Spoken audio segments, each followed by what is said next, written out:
Princess Larai stood in the grand crystal chamber, her blue skin shimmering with anger. Her mother, Empress Valdris, sat on the throne made of living light. The air between them crackled with tension. "Mother, why must I marry a human?" Liralay's voice echoed through the vast room. "They are nothing but primitive animals who barely learned to fly between stars."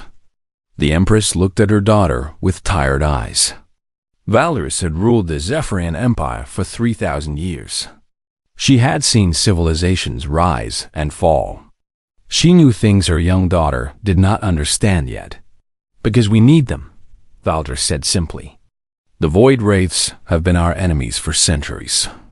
We cannot read their minds. We cannot speak to them. But somehow, these humans can." Liralay waved her hand in disgust. "Humans live for barely 100 years. They have no telepathic powers. They fight with metal weapons instead of energy. How can such weak creatures help our mighty empire?"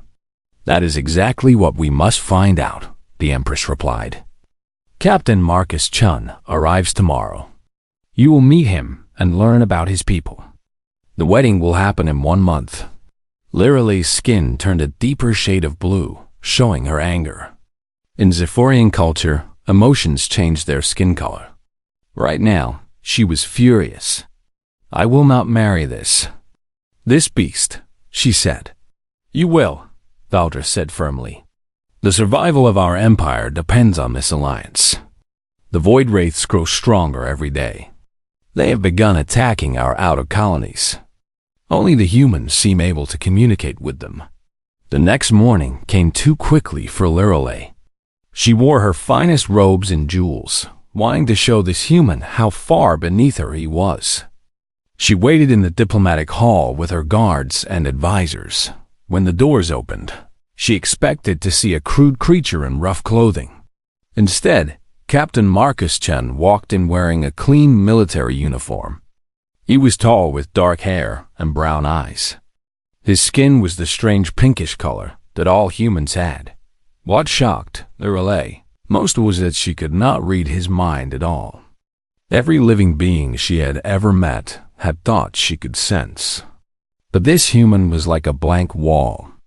It disturbed her greatly. Marcus stopped in front of her and gave a small bow.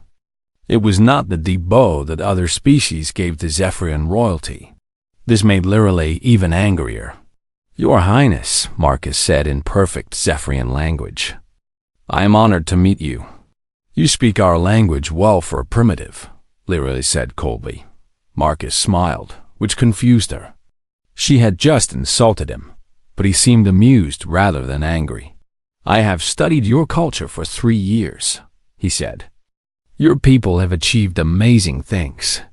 Your cities of living crystal are beautiful. Your telepathic abilities fascinate me." Liralay blinked in surprise. She had expected him to be ignorant about Zephyrian ways. Instead, he seemed to know a great deal. "If you know so much about us, then you know I am far above your station," she said. "I am a princess of an empire that spans 1,000 star systems. You are from a small planet that only recently learned to travel through space." "That is true," Marcus agreed. "But your mother believes our peoples can help each other. I hope to prove her right." During the formal dinner that evening, Liralay watched Marcus carefully. She noticed strange things about him. He paid attention to everyone at the table, even the servants. He seemed to understand when someone was uncomfortable or upset, even though he could not read minds. When one of the Zephyrian diplomats made a mistake with human customs, Marcus gently corrected him without making the diplomat feel stupid. When a servant dropped a glass, Marcus helped clean it up instead of ignoring the accident like a noble would. "Why do you care about servants?" Liralay asked him later. "They are beneath you." Marcus looked surprised. "No one is beneath anyone else," he said. "That servant works hard to make our dinner pleasant. Why should I not help when something goes wrong?" "Because you are important and he is not," Liralay replied, as if explaining something obvious to a child.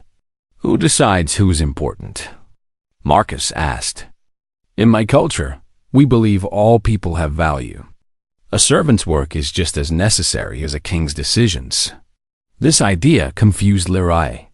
In Zephyrian society, people were born to different levels. Nobles ruled and lower classes served. It had always been this way. Your people must be very strange, she said. Perhaps, Marcus replied. But our strangeness might be useful. Tomorrow, the Void Wraith delegation arrives for the first peace talks in 300 years. Your people have tried to contact them many times and failed. We succeeded on our first attempt. How? Lirelei asked, despite herself. We listened, Marcus said simply. Not with our minds, but with our hearts. That night, Lirelei lay in her bedchamber, thinking about the human. He was not what she had expected. He was not crude or stupid. But he was still alien to her in ways that made her uncomfortable. She had grown up believing Zephyrians were superior to all other life forms. Their long lives, their telepathic abilities, their advanced technology, all of this made them the rightful rulers of the galaxy. But Marcus seemed to possess something her people lacked, though she could not name what it was. The thought of marrying him still disgusted her. How could she bind herself to such a short-lived creature? How could she have children with someone whose mind she could never touch? How could she rule alongside someone who would die while she was still young? But her mother's words echoed in her mind. The Empire needed this alliance. The Void Wraiths were indeed becoming more dangerous.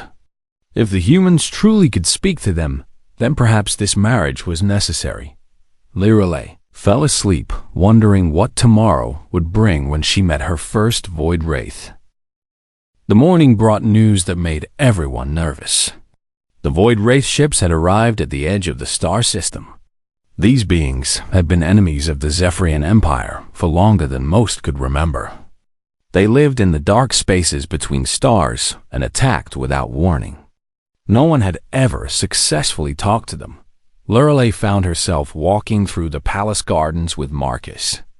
Her mother had ordered her to spend time with the human to understand his ways. She did not want to be there, but she was curious about what would happen when the Void Wraiths came. Tell me about your world, she said. Trying to be polite, Marcus smiled as they walked past flowers that glowed softly in the morning light. Earth is very different from here. We have one sun and one moon.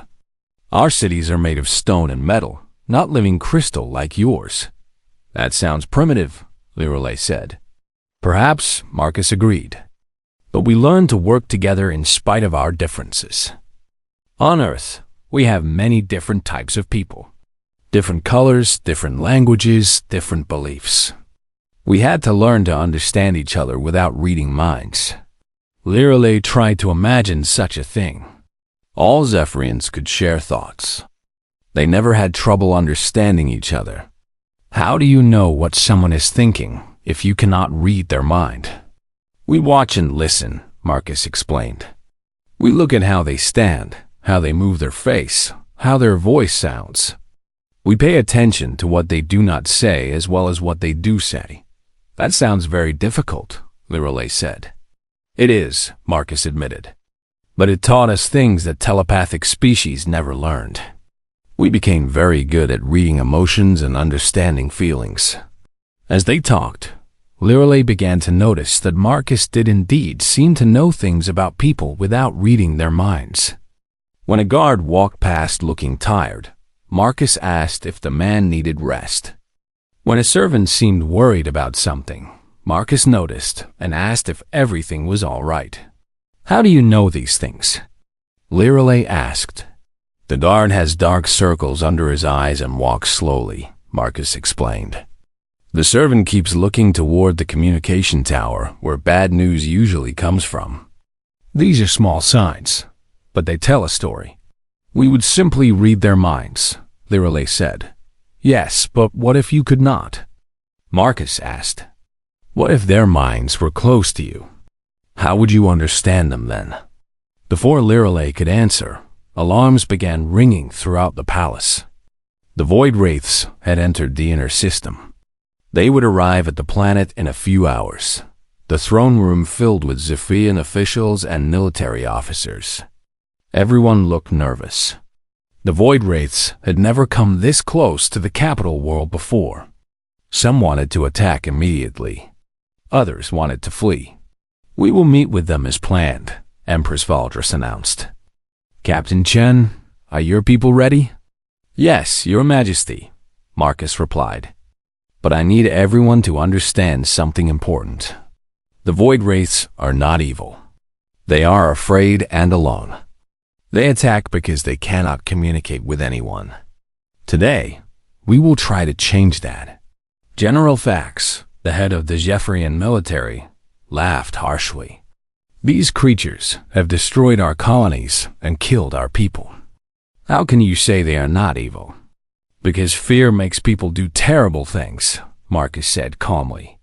"When you cannot talk to someone, when you cannot understand them or make them understand you, violence becomes the only language left." The Void Wraith ship landed in the designated area outside the city. It was a dark, twisted thing that seemed to absorb light rather than reflect it. Zephyrian soldiers surrounded it, but kept their distance as ordered. 3 figures emerged from the ship. They were tall and thin, covered in dark robes that moved like smoke. Where their faces should be, there was only shadow. They moved in a way that seemed both graceful and threatening. In the meeting hall, the Void Wraith sat across from the Zephyrian delegation. Lirelei sat beside her mother, with Marcus on her other side. She could feel the tension in the room like a physical weight. "Empress." Valdris stood and spoke in the formal language of diplomacy. "Welcome, honored guests. We hope this meeting will bring peace between our peoples." The Void Wraith said nothing. They did not move. Lirelei tried to read their thoughts and felt nothing but cold emptiness. It was like trying to touch the space between stars. "They do not understand," General Fax muttered. "We are wasting our time." Marcus stood up slowly. "May I try?" he asked. The Empress nodded, though she looked doubtful. Marcus walked to the center of the room, between the two groups. He did not try to speak with words. Instead, he sat down on the floor in a simple cross-legged position. He closed his eyes and became very still. For long minutes, nothing happened. The Zephyrians whispered among themselves. Some thought Marcus was making a fool of himself. Others worried he might anger their dangerous guests. Then one of the Void Wraiths moved. It leaned forward slightly, as if paying attention. The shadows around its face seemed to shift. Marcus opened his eyes and looked directly at the Void Wraith. He did not speak, but somehow Lirelei could sense communication happening. Not with thoughts or words, but with something deeper. Slowly, Marcus stood and moved his hands in gestures that seemed like a dance. The Void Wraith copied some of his movements. Then it made different gestures, and Marcus copied those. "What is he doing?" Lirelei whispered to her mother. "I believe he is creating a new language," the Empress whispered back. "One that does not require minds to touch." The exchange continued for nearly an hour. Gradually, the other Void Wraiths joined in. They began making sounds, not words, but musical tones that conveyed emotion rather than meaning. Marcus responded with tones of his own, and with movements that showed peace, friendship, and understanding. When he gestured toward the Zephyrians, he used motions that suggested welcome and safety. Finally, the lead Void Wraith stood and made a complex series of gestures. Marcus nodded and turned to the Empress. "They have been alone for so long," he said, his voice full of sadness. "They attack because they think everyone else sees them as monsters. They want to belong somewhere, but they do not know how to ask." "Can you translate for us?" Valdris asked. "I can try," Marcus said.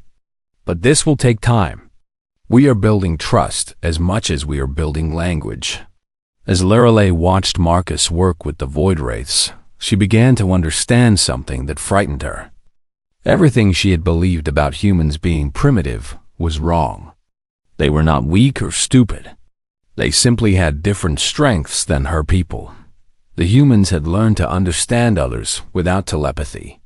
They had developed skills that the Zephyrians, for all their advanced technology and mental powers, had never needed to learn. And now those skills might save the Empire. For the first time since learning of her arranged marriage, Lirelei wondered if perhaps humans were not so inferior after all. 3 days after the first meeting with the Void Wraiths, disaster struck.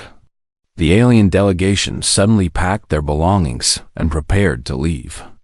No explanation, no warning. They simply announced they were going home. Lirelei found Marcus in the communication center, staring at the dark screen where messages from the Void Wraith ship had stopped coming. His face showed an emotion she was beginning to recognize as worry. What happened? She asked. Yesterday, they seemed interested in talking. Marcus rubbed his forehead tiredly. Someone interfered. The Grakari Empire sent messages to the Void Wraiths during the night. They offered them something we cannot match. The Grakari were old enemies of the Zephyrian Empire. They ruled a large section of the galaxy through fear and conquest. If they made an alliance with the Void Wraiths, both empires would be in terrible danger. What did they offer? Lirelei asked. Territory, planets, the right to attack Zephyrian colonies without interference. Marcus turned to look at her. The Grakari told them that we Zephyrians see them as monsters and only want to use them. But that is not true, Lirelei protested. Is it not? Marcus asked gently. What did your people call them before I arrived? What did your generals want to do when their ships appeared? Lirelei remembered the meeting in the throne room. Her people had called the Void Wraiths evil creatures and monsters. General Thax had wanted to attack them immediately. Even she had thought of them as dangerous beasts. We were afraid, she said quietly. Yes, Marcus agreed. And fear makes people say things they do not mean. But the Void Wraiths do not understand fear the way we do. They have been alone for so long that they believe the worst about everyone. Marcus stood up and began pacing the small room. I need to go to their ship and talk to them in person. But your mother will not allow it. She thinks it is too dangerous. Is it not dangerous? Lirelei asked. Of course it is, Marcus said with a slight smile. But sometimes dangerous things are necessary. Lirelei studied his face. You are not afraid of dying, are you? I am terrified of dying, Marcus replied honestly. But I am more afraid of what happens if I do nothing. If the Void Wraiths join the Grakari, millions will die in the war that follows. This confused Lirelei. How can you be both afraid and brave at the same time? Marcus sat down beside her. Can I tell you something about humans that might surprise you? She nodded. We feel everything more strongly than your people do. Joy, sadness, fear, anger, love. All of it hits us like a storm. Your people live for thousands of years, so you have learned to keep emotions calm and controlled. We only live for decades, so every feeling is intense. That sounds terrible, Lirelei said. Sometimes it is, Marcus admitted. But it also gives us something your people lack. When we care about something, we care completely. When we love with everything we have. When we need to be brave, we can push through fear because the emotions driving us are so strong. Lirelei thought about this. Zephyrians did control their emotions carefully. Strong feelings were considered crude and improper. But now she wondered if they had given up something important in exchange for that control.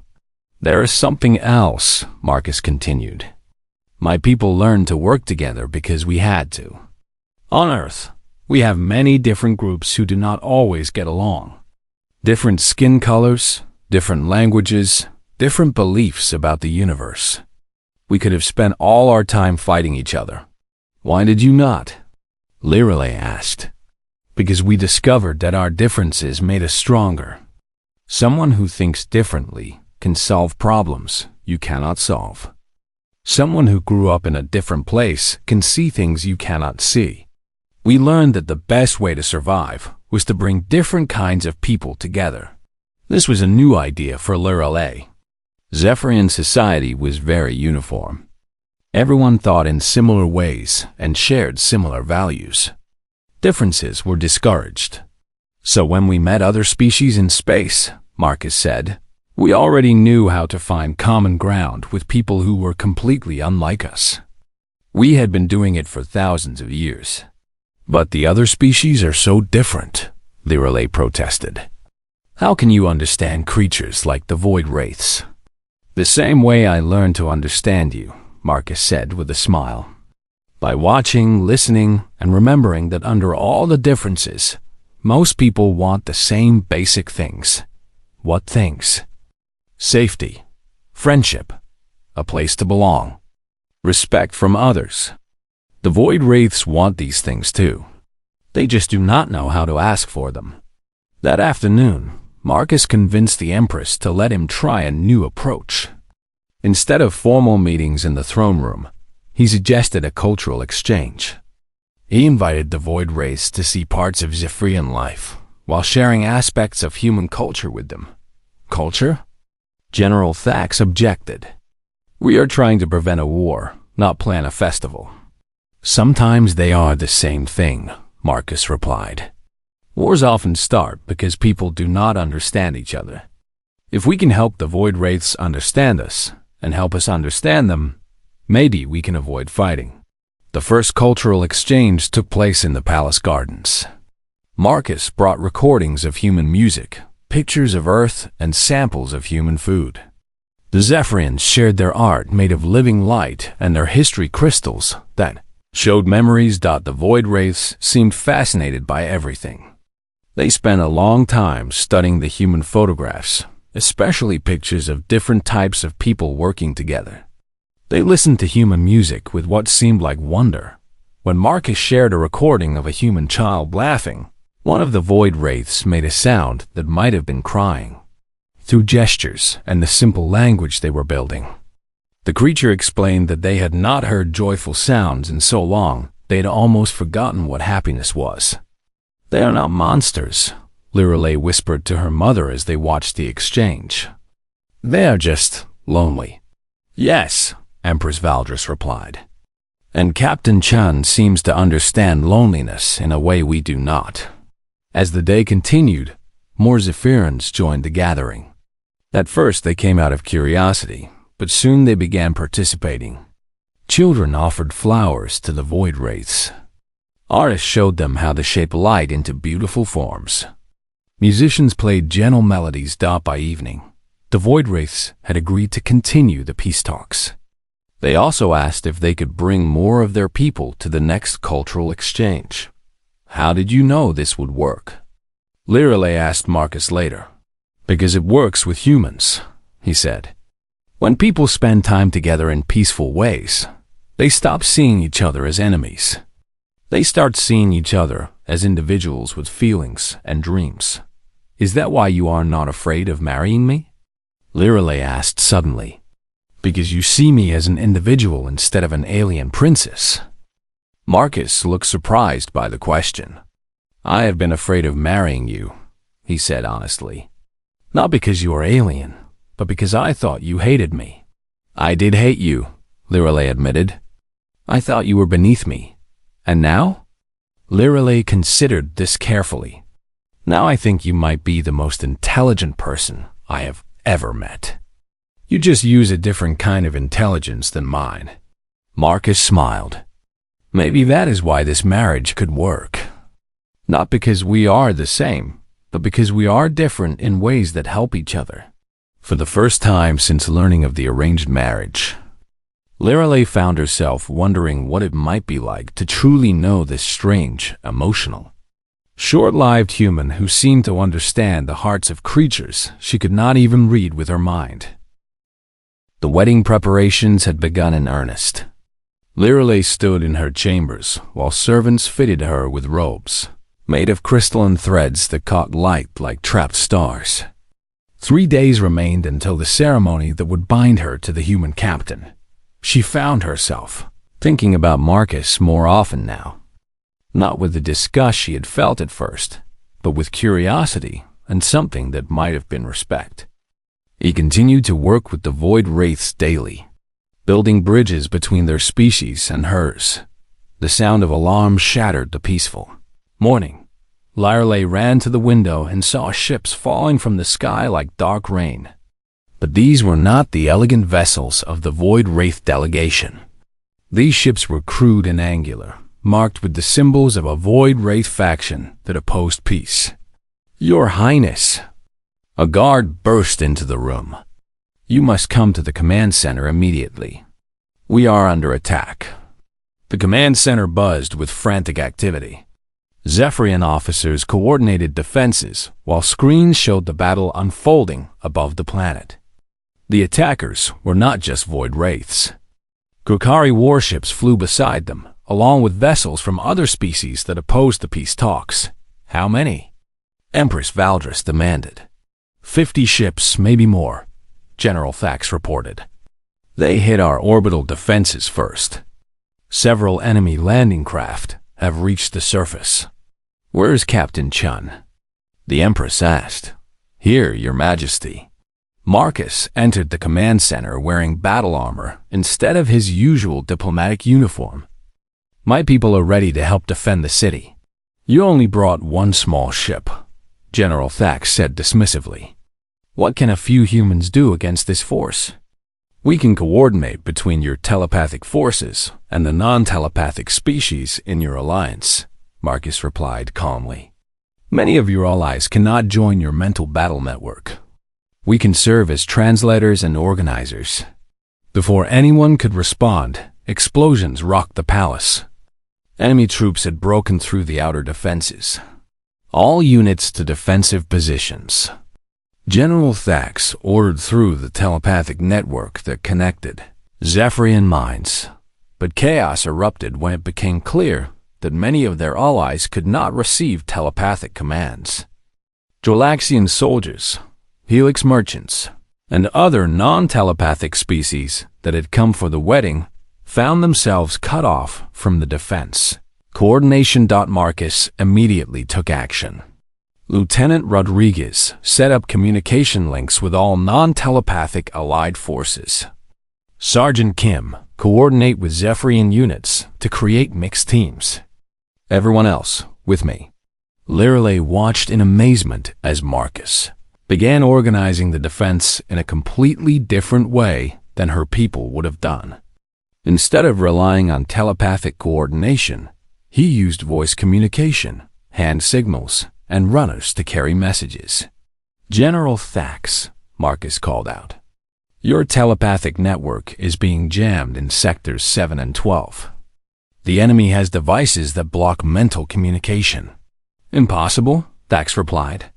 "We tested for such interference." "They must have developed new technology," Marcus said.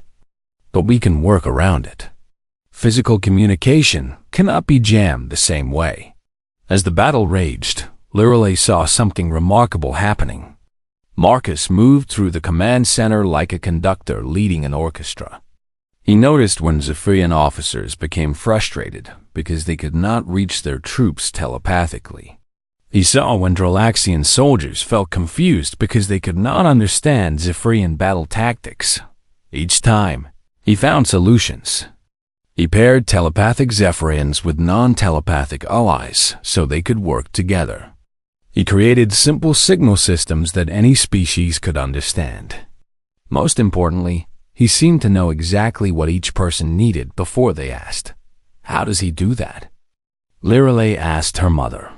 "He reads people without reading their minds," Valdris replied, watching Marcus coordinate the defense. "He sees stress in body language, confusion in facial expressions, fear in the way someone moves. Then he responds to what he sees." The real test came when enemy forces broke into the palace itself. Alarms screamed as Void Wraith rebels and Grokkari soldiers fought their way through the corridors. We need to evacuate the royal family, General Thax announced. No, Empress Valdris said firmly. If we run, it shows weakness. We will make our stand here. Marcus appeared at Lorelai's side as guards formed defensive positions around the command center. Stay close to me, he said. If fighting reaches us, I need you to trust me completely. Why should I trust you? Lorelai asked, though she realized she already did. Because I have something your people lack in battle, Marcus replied. I have experience fighting alongside people I cannot communicate with telepathically. When enemy soldiers burst through the main doors, Lorelai saw Marcus transform. The gentle diplomat became something else entirely, a warrior, who moved with deadly precision and spoke with absolute authority. But what impressed her most was not his fighting skill. It was how he led others. Zephyrian guards, form a line here, he called out. Use your energy shields to protect the Drolaxian warriors. Drolaxians, your armor is stronger. Advance when the Zephyrians create openings. Helix merchants, you know the palace layout best. Guide civilians to safety through the service corridors. Each group understood their role immediately. More importantly, they worked together smoothly despite their different fighting styles and communication methods. During the fiercest part of the battle, a Grakari soldier broke through the defensive line and charged directly at Lorelai with a blade weapon. Marcus threw himself in front of the attack, taking a deep wound in his shoulder as he stopped the enemy dot as Lorelai knelt beside Marcus. Pressing cloth against his bleeding wound, she felt something she had never experienced before. Not just fear for someone else's safety, but a deep, painful caring that seemed to reach into her very soul. Why did you do that? She whispered. Because you matter to me, Marcus said weakly. Not because of politics or alliances. Because of who you are. The battle ended when loyal Void Wraiths from the delegation arrived to help drive off the rebels. They had seen the attack and chose to defend their new friends rather than remain neutral as medical teams treated the wounded. Lorelai stayed beside Marcus while healers worked on his injury.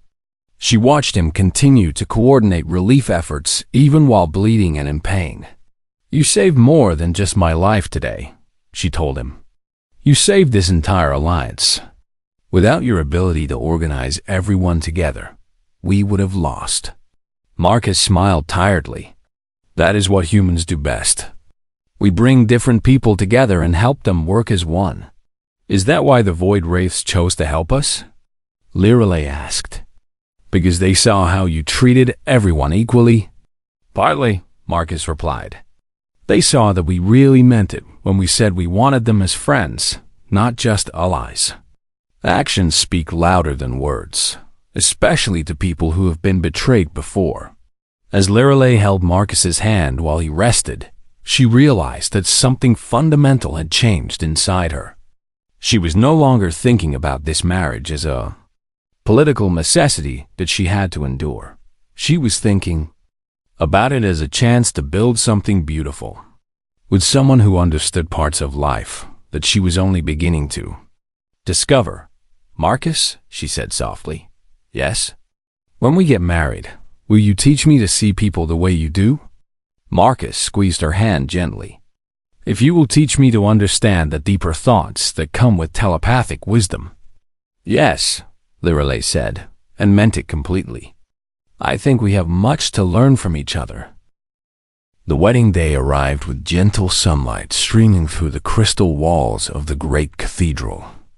Lorelai stood before the mirror in her preparation chamber, wearing robes that shimmered with colors that had no names in human language. But today, she was not thinking about the beauty of her dress or the magnificence of the ceremony. She was thinking about the man she was about to marry. 2 weeks had passed since the battle. Marcus's wound had healed, leaving only a small scar on his shoulder. The events of that day had changed everything between them. They had spent long hours talking about their worlds, their dreams, and their fears. Lorelai had learned that humans felt emotions so deeply because their short lives made every moment precious. Marcus had learned that Zephyrians developed telepathic abilities not from superiority, but from necessity. Their ancient ancestors had been silent beings who needed mental connection to survive. "Are you ready, my daughter?" Empress Valdris entered the chamber wearing robes of state that marked this as not just a wedding, but a ceremony of alliance between species. "I think I have been ready for some time," Lirelei replied. "I just did not know it until recently." They walked together through corridors filled with guests from across the galaxy. The attack had not scared off the other species. Instead, it had shown them something important about humans and their ability to bring different peoples together in times of crisis. The cathedral was magnificent. Beings from dozens of worlds filled the seats. Zephyrians sat beside Drolaxians. Helix merchants chatted with void wraiths through the translation methods Marcus had developed. Even some former enemies had come to witness this historic union. Marcus stood at the altar wearing formal human diplomatic attire, combined with Zephyrian ceremonial elements. When Lirelei appeared at the entrance to the cathedral, his face lit up with joy that needed no telepathic ability to understand. As they walked toward each other, Lirelei felt the attention of hundreds of minds touching hers telepathically, sharing in the moment. But for the first time, she did not mind that Marcus's mind remained close to her. She had learned that some things were more beautiful when they remained private and individual. "Today we witness more than a marriage," Empress Valdris announced to the gathered crowd. "We witness the birth of a new kind of alliance. One built not on conquest or fear, but on understanding and mutual respect." The ceremony included traditions from both species. Zephyrian vows were shared telepathically with all present, connecting hearts and minds across the cathedral. Human vows were spoken aloud, making promises that everyone could hear and understand, regardless of their mental abilities. When it came time for Marcus to speak his vows, he looked directly into Lirelei's eyes and spoke in perfect Zephyrian. "I promise to honor your wisdom while sharing my own. I promise to respect your long life while making each moment we share meaningful. I promise to be the bridge between your thoughts and the feelings of others who cannot touch your mind." Lirelei felt tears on her face, another human emotion she had learned to appreciate. When her turn came, she spoke her vows both aloud and telepathically, so every being present could understand. "I promise to value your differences while growing closer to you. I promise to see the universe through your eyes while helping you understand mine. I promise to learn your ways of reading hearts while teaching you to touch minds." But the most important moment came after the formal ceremony ended. Marcus and Lirelei stood together before their guests to address the future of their peoples. "This marriage represents a new kind of alliance," Lirelei announced. "We have learned that our peoples become stronger when we combine our abilities rather than trying to prove one is superior to another." Marcus stepped forward. "The Zephyrian Empire and the Human Coalition hereby establish the Cultural Exchange Initiative. We will send teachers and students between our worlds. We will combine telepathic communication with emotional understanding to help other species who struggle to connect. We also announced the formation of the Diplomatic Corps," Lirelei added. "Joint teams of humans and Zephyrians who will travel the galaxy, helping to resolve conflicts between species who cannot communicate effectively." The reaction from the gathered aliens was immediate and enthusiastic. Representatives from dozens of species approached them after the ceremony, asking to join these new programs. Many had conflicts with other peoples that traditional diplomacy had failed to resolve. The Void Wraiths, speaking through the translation system Marcus had helped develop, made their own announcement. They would open their borders to peaceful contact for the first time in centuries. They wanted to learn how to build bridges instead of walls. As the celebration continued into the night, Lirelei and Marcus found themselves in the palace gardens, looking up at the stars. Ships from many worlds filled the sky, no longer as potential threats, but as symbols of growing cooperation. "Do you think this will really work?" Lirelei asked. "Can humans and Zephyrians really help bring peace to the galaxy?" Marcus took her hand, and she marveled again at how much communication could happen through simple touch. "I think we have a chance. Your people understand thoughts, and mine understand feelings. Together, we might be able to understand entire hearts." "Hearts?" "The deep part of a person where thoughts and feelings come together," Marcus explained. "The place where someone decides who they want to be and what they want to do with their life." Lirelei nodded. "I understand. I think you are right. My people learned to read minds, but we forgot how to truly know someone. Your people learned to know each other completely, even without telepathy. So together we can teach others to do both," Marcus said. A messenger approached them in the garden. "Your Highnesses, we have received requests for diplomatic assistance from 17 different systems. All of them have conflicts involving species who cannot communicate effectively." Lirelei and Marcus looked at each other and smiled. "Where do we start?" Lirelei asked. "With the hardest case," Marcus replied. "If we can help the most difficult situation, others will believe we can help them too." As they planned their first mission together, Lirelei reflected on how much her life had changed. Months ago, she had seen humans as primitive creatures unworthy of her notice. Now she understood that humans possessed something incredibly valuable: the ability to connect with others across any barrier. They were not the strongest species in the galaxy. They were not the smartest or the most technologically advanced. But they had learned something that mighty telepathic empires had forgotten: how to truly understand someone who was completely different from themselves. And in a galaxy full of conflicts between species who could not communicate, that ability might be the most powerful force for peace that anyone could imagine. "Marcus," Lirelei said as they walked back toward the palace, hand in hand. "Yes?" "I have one more question about humans." "What is that?" "You live such short lives compared to mine. How do you make peace with knowing that every moment is temporary?" Marcus was quiet for a moment, thinking. "We do not make peace with it," he said finally. "We make each moment count twice as much because we know it will not last forever. That is why we love so intensely and care so deeply. We know that time is precious." Lirelei squeezed his hand. "Then I will learn to love like a human while you learn to think like a Zephyrian. And perhaps together we will find a way to love that lasts beyond time itself."